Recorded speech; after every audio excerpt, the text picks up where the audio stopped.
S&M, You Hurt the Ones You Love. Written by Gareth Mayers. Performed by Charles Robert Fox. Nighttime Visitor. Muffled thunder crashed somewhere in the distance as a nighttime downpour pounded against windows, and homeless people scurried under bridges to find shelter.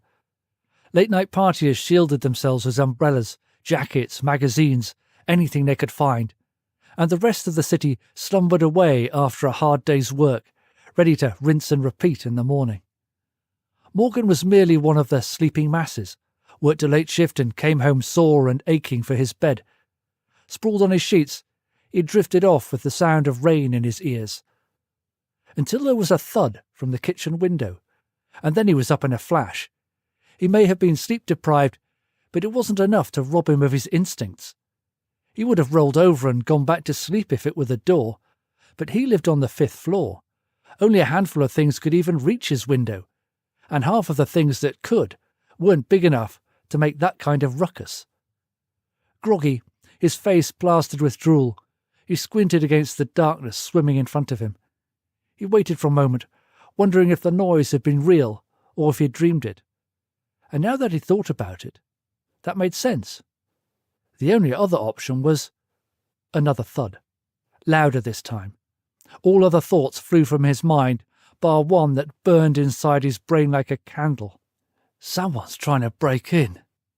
Morgan instinctively reached out, fingers closing around the baseball bat that he kept beside his nightstand. He swung his legs out of bed and felt the cool linoleum beneath his soles. Hefting the bat, he tiptoed towards the living room area. Double doors connected the bedroom to the living room and an open-plan kitchen, so there wasn't much room to hide. Thankfully, he had left the doors parted just enough for him to squeeze through noiselessly.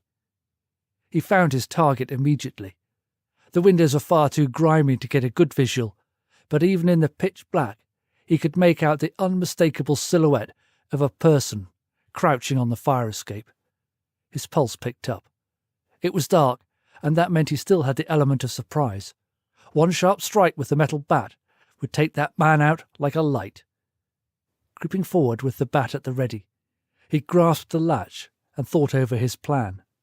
All he had to do was open the window and jab his bat right into the trespasser's temple.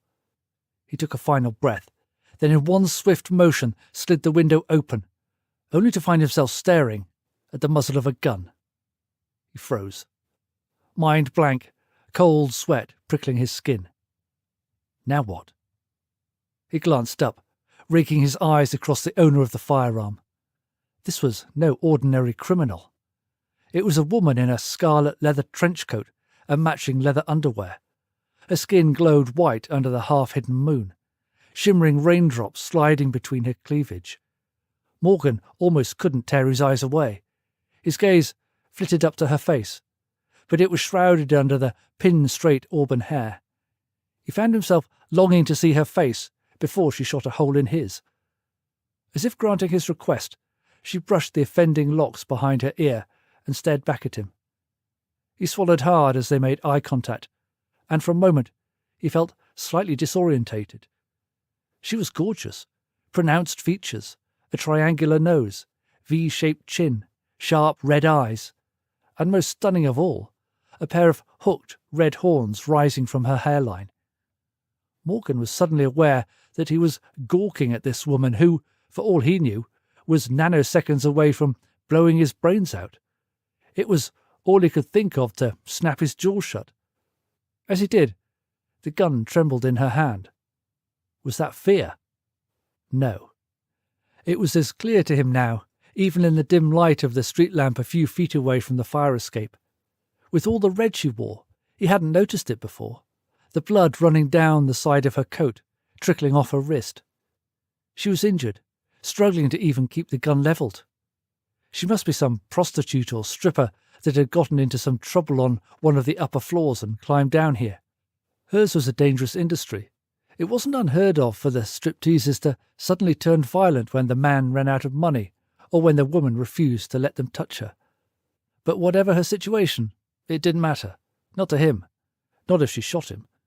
He could already picture the side of his fridge splattered with his grey matter,